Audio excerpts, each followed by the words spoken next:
with only 4-tier options. Okay, so do you want to see all of the 3-tier options? Because I believe in the 28 options that was vetted, there's like 5 or 6 different 3-tier options that the task force reviewed. I think it's partly about the cost and getting more clarity about the cost and the logistics. And so I understand that, you know, there's issues about finding the bus drivers, there's issues about getting the buses, and there's issues about operating costs. It would seem that, given the research, if you're going to do 8:45-ish, 9:30-ish, which is what I think most of the 3-tier options that would be, from what I'm reading in the feedback from the community, then the only viable, you have to do both middle school and high school after 8, because that doesn't meet the pediatricians, the public health demand. I know the board guidance that you got is 8, but that's not the doctor's guidance. That's 8:30 or later. And so I'm probably only, since I take like 90% of my attention to this is a public health issue, and so that would be the middle school and the high school both need to be after 8:30. And so therefore the only 3-tier options I would be interested in is ones where middle school and high school are both after 8:30 start. I don't care which combination that is. And I don't get too much in the detail, but you know, we got the process, and so I think this is a time to push around in detail. Would you change the board resolution? Yeah, Because the board resolution says look at high school and start high school no earlier than 8. Yeah, can I ask just a clarifying question of what then happens with that information? Are you planning to start the start time task force over again? Absolutely not. No, Okay. my understanding is that the task force has considered lots of different things, and that the process has gone fairly well. When we got the 3 options, there were no 3-tier options. And I asked and talked to task force members, what's going on? It says, oh, we're still processing it. These aren't the only 3 options. That was information that I got. Okay.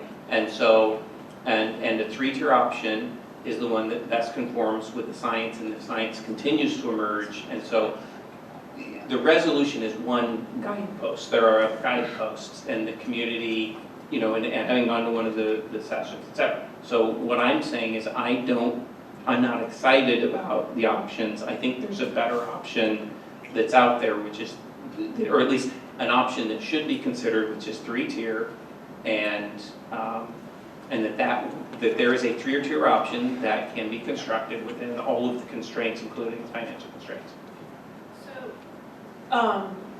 So am I hearing for further information about costs on 3-tier options before we have the study session? Is that? You have to vet it with the community in September. Well, or I don't know, I don't hear a request to vet a 3-tier option with community. You would like to understand more about the costs associated with 3-tier option? Is that what I understand? So my understanding is there's a workable, it's my expectation that there's a workable 3-tier option that meets the criteria that the board set, including finances. And so I haven't seen that yet, and so that's where I want to find out why there isn't a 3-tier option that's coming to the board, because I felt like we asked for that. And I felt like when the process was going out to the community feedback, I had asked about that and was given assurances, and maybe it was from the wrong individuals, but that was still a viable something to come back.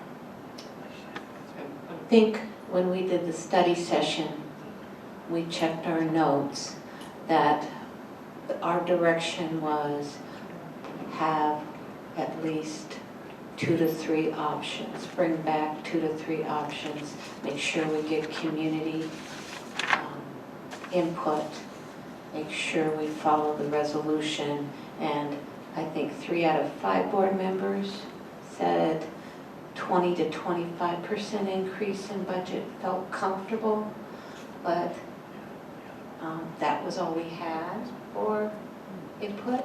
And whether we started middle school at 8, 8:30, or 7:45, that was wiggle room at the time, I recall that.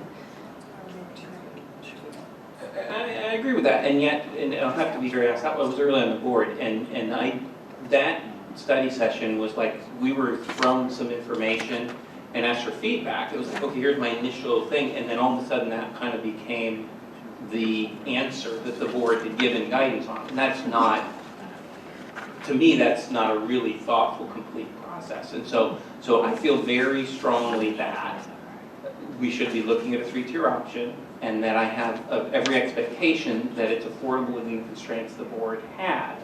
And I'm just disappointed it wasn't in the process, although I was given assurances, oh, it's still going to be there, it's still available. And so that's what I'm saying, is I want to see that. I don't want to hear all the reasons why the process is gone, so it can't be there, because I think that's one of the things that we asked for.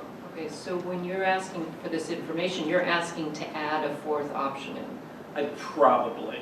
Okay, so as a board, do we want to start going down a road where we ask members of a task force to bring something to us, and if we don't like any of the options, how do we want to go forward as a process in that situation? Because this has gone out to community.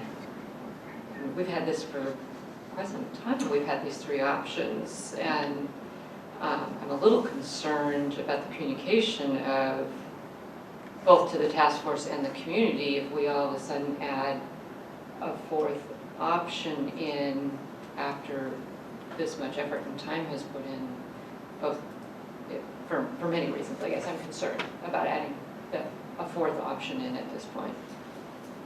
Maybe instead of adding a 4th option, we could just look at the best 3-tier option and what was the schedule and what was the reasons why it was not the top 3.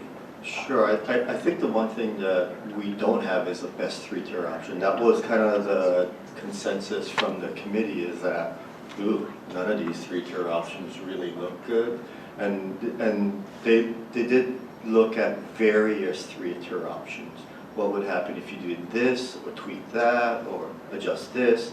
And I think that was the concern from the larger task force was, doesn't matter how you tweaked it, or adjusted, or put some lipstick on it, it really didn't look good from a task force perspective. Can you inform me, help me understand that? What was, especially if you do elementary first and then either of the secondaries? Well, and might I, for Ryan's benefit, is that something that we need to have further information before we can get into a really detailed discussion on it? Yeah, so I think the one thing that I would recommend is that let us go back and look at our 28 options. Let us pull out all the 3-tier options that the task force did look at. And then the ones that we did a deep dive on will certainly get you here's the sort of the options for your 3-tier options. And then these are the options that the task force felt we should take a deeper dive on. I think one made it to the 6 options, as I recall. Yeah, and just because of the science, especially the new science, I would think that it wouldn't be one with the secondaries early. That would have to be elementary as the first wave, just because that's what the science shows. But again, I think it is good to focus on the directive that the task force was given originally. And I'm not saying I disagree with the science, but just to understand the process, once we get the information on the 3-tier option that made it to the top 6, we can certainly vet the information and look at it from that perspective. But I just don't want to change the rules of the game at the end of the 4th quarter. And I hear that argument, and I guess I have a real, I mean, our goal is to provide, and we can stick to process, but we also have, our mandate is to get the best education delivered to all students. And so if we gave guidance to a task force and they follow the guidance and it comes up with, a 6-legged chicken with the nose out of their wrong spot, you have to be willing to tweak and improve. It's a continual learning process. So I appreciate we want to give guidance, but if that's the case, if the guidance is ironclad, then I think we need to spend 2 or 3 meetings coming up with that guidance, and/or if you think a project that takes 3 months or 3 years, then you should have a check-in built into the process that a year later you go back and look at that task force guidance and direction, say, are we still sure we're comfortable with this? Because you get to this point. So I didn't, I don't want to belabor the point, but it is a challenge that we've had And I think we need to continue to work together to get the best outcome. And so if the argument is about, well, we didn't follow the process, well, we followed the process, we didn't follow the process, it's perfectly what we did. What's the best outcome? What's the best outcome for all the kids, for everyone in our community? And that's probably trying to get to the absolute best start times. And so I think that should be the focus, not what we decided a year, 2 years ago. Okay. I can see, I think I see where the issue is, and that it's around the word best. And when we had this conversation several years ago, starting down this road, we knew that if we got obsessed with best or fast, it's not going to happen at all. And I think, for me, my concern is if we start adding in options to the task force, we can completely jeopardize the whole process, and then we don't get any later high school start times, or start times that are later for teenagers. And that's why we have to create the process, and we are not the experts. The 5 of us are not. We've asked these community members and staff members to be the experts for us on this process. So we don't get to come in after the fact and say, here's what we think is best. We've asked them to come, given the parameters, what do you think the community can support, and what do you think we can do in 2017? Now, we roll this out in 2017, and it's working, and kids are benefiting. Then we can continue on with the conversation of the tweaking. After we've implemented and started, and people went, okay, it's not, the world's not coming to an end with high school starting later, and my kids are still being able to do all the things that I want them to do, and sports still happen, and so forth. Then we can tweak. But if we jump in at this point in the game, we can upend this so it doesn't happen at all. And, you know, and it's tricky, you know, there are different philosophies to go about these difficult questions, for sure. And something I remember saying when we were sitting down at those tables, deciding as a board what we wanted the resolution to be looking like, you know, something that I said is I did not want the perfect to be the enemy of the good. So it's really something I strongly believe in. I don't want to get to the point of so many other districts where we're not able to take any action. So, you know, in terms of me wanting to stick with the process that we kicked off, it's because of that. It's not because I disagree with the science. It would be great if we could get 8:30 to work for so many kids. I feel very passionate about start time, and I've gone on records numerous times about that. But I know task force members too, and it's hundreds of hours. I mean, employees, hundreds of hours. They've looked into this, and so I'd like to get a study session where I can really understand why these are the 3 they put forward. And I think it's a very legitimate question to ask. Why not a 3-term op? Why didn't it make the cut? I think that's a great question. It'd be wonderful to understand that. But I don't want to change the rules of the game at the end of the 4th quarter because I'm worried it'll kill it.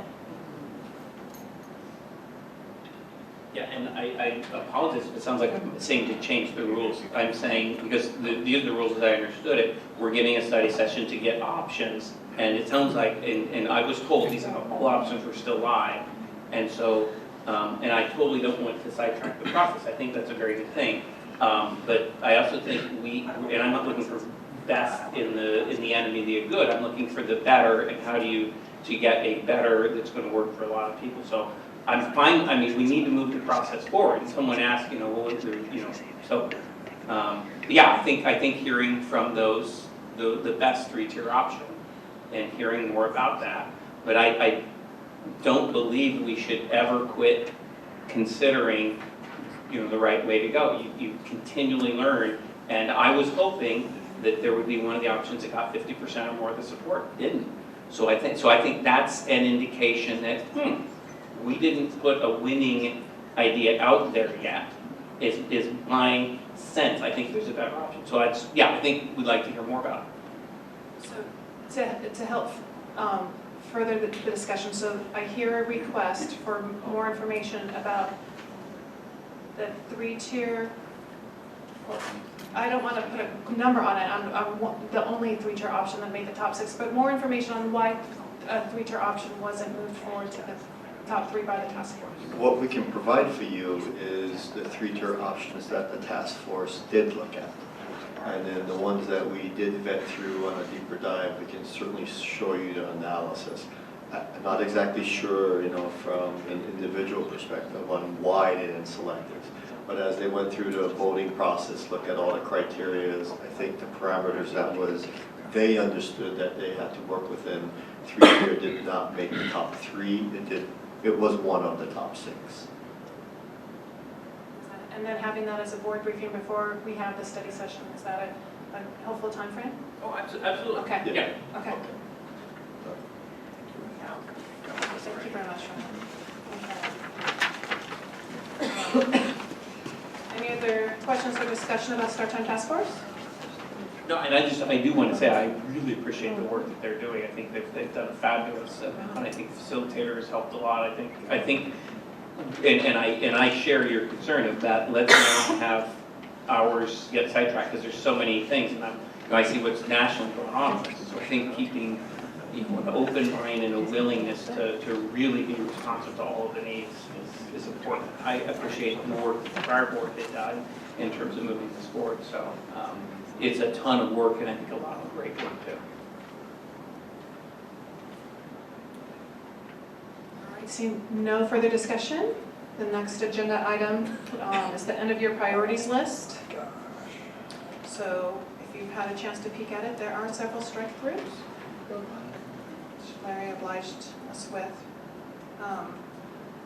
when he updated the document. So any questions or discussions on these by board members? I have a quick question. Number 10, I thought that one was... I think we're in the midst of still hiring. Are we still hiring the assistant directors? For instructional research. They've been hired, yes. I think that's all that was.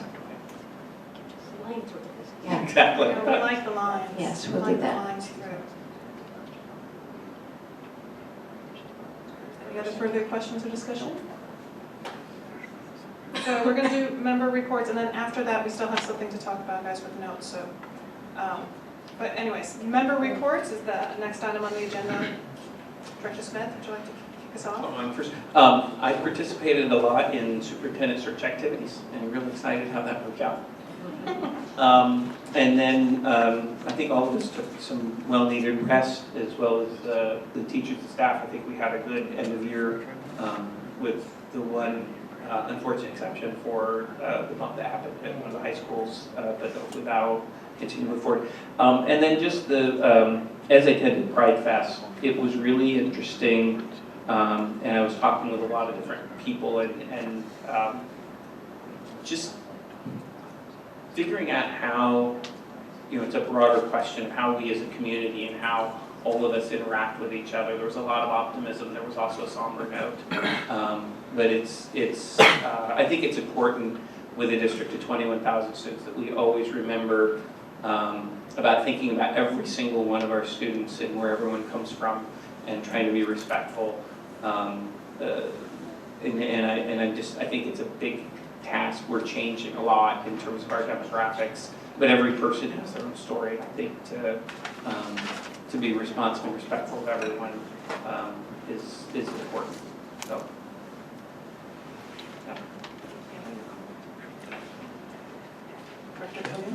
So I had the privilege to attend several graduations, and I want to congratulate all of our seniors that earned their diplomas this year, and also thank all the staff and families that got them to this place. Thank you. I also attended 6 graduation ceremonies involving North Shore students, several other UW ones, but that's another story. So also congratulations to students, families, staff, and getting all those kiddos through. I think my favorite, however, was the ATP one of the 18 graduates from our 18P program, 14 have jobs, and that just, you can't say enough about how amazing that is, and what a fantastic program. So a huge, huge shout out to them. And then I would like to publicly thank Ryan and Karen for being amazing advocates for our district and our capital projects. We met with Representative Paulette, and they were able to answer many of his questions, as well as provide some really, really good information to him going forward. And so I've decided they're a roadshow, and we're gonna hit our legislators and inform them on how the process works or doesn't. And then if you all haven't had a chance, I attended the summer reading program at Woodmore this morning. It's going on for the next month, Tuesdays and Thursdays. We talk about closing the achievement gap. This is definitely one of the ways that we know that works by extending the school year. So great opportunity to see some cute kids reading books.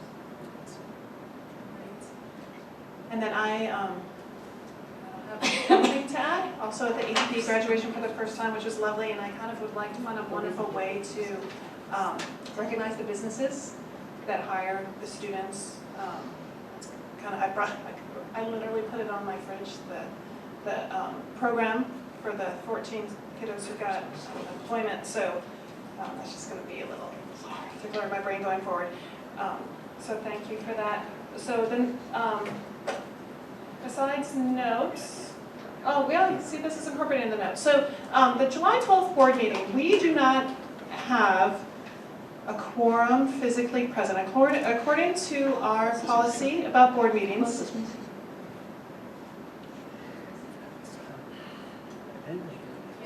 yes. So for our policy around board meetings, directors can call in to participate, but we need a quorum physically present. And on July 12th, we will not have a quorum physically present. So an option that I came up with and have vetted to see if cabinet would be around would be to reschedule it to July 26th, which is traditionally would be our second meeting of the month, would be that Tuesday. Again, throwing it out for the board's consideration, 7 o'clock meeting, because it's typically a 7 o'clock meeting on that day. We will not have everyone here. I know Ken won't be in attendance. And Kimberly, pretty sure Kimberly, she's not 100% sure, but she's most likely going to be here for the 26th. But I wanted to see, since we don't know for sure everyone's going to be here, I didn't want to just reschedule. I wanted to see what the board would like to do. So that is, and that would be also involved in the study session where we review the budget. So if that is the best option. Any other thoughts? I see Ken calculating over there. I'm trying to find when my flight leaves to see if I'll be able to call in or not.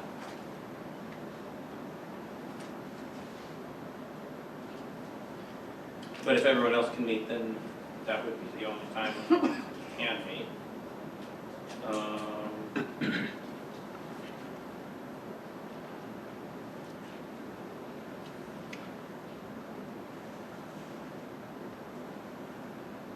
So what time of day are you suggesting? 7 p.m. So my flight leaves on Wednesday at 10 a.m.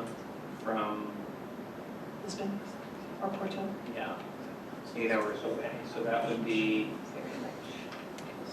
6 p.m. So we'll be on an airplane. Be on an airplane.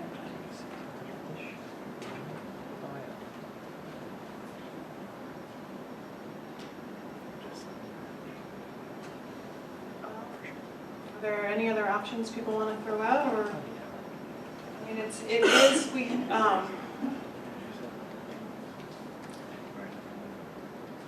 we have, in years past when we had like a graduation conflict, we have moved to different days of the week. This was just a lot. We know the cabinet's going to be in town. That's the other thing too. It's helpful to know vacation schedules. That is a day that Dr. Reed is scheduled to be in North Shore anyways. So I know we checked that schedule as well. So, but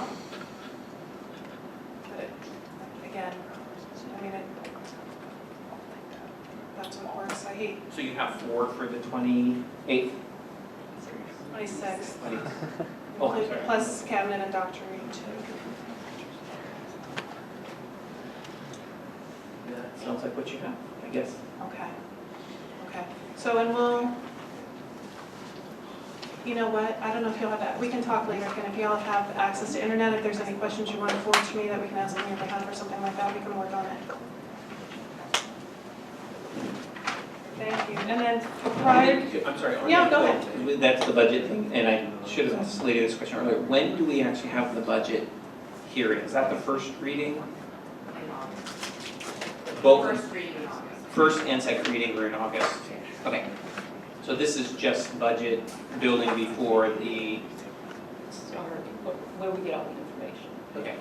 This is a budget overview. So there's a budget overview in July, and then the first and second reading happen in August. Okay. So the budget overview would have to start, the study session would have to start before the 7 o'clock board meeting. yes, it would, I apologize. Yes, it would have to start before, and if we need to start earlier than 5:30, I'm imagining we may want to start at least at 5. We can I've talk already about that. put 5 in my calendar. You already had 5, no, I would imagine, usually that's a pretty detailed discussion, but if you want to think about that. And then we'll have a coordination meeting before then, but we'll see who's in town. I'll talk to Dr. Reed about agenda setting for that meeting. Okay. All right, so the 26th it is. With that, that's the last item on the agenda. Thank you, everyone. We're adjourned.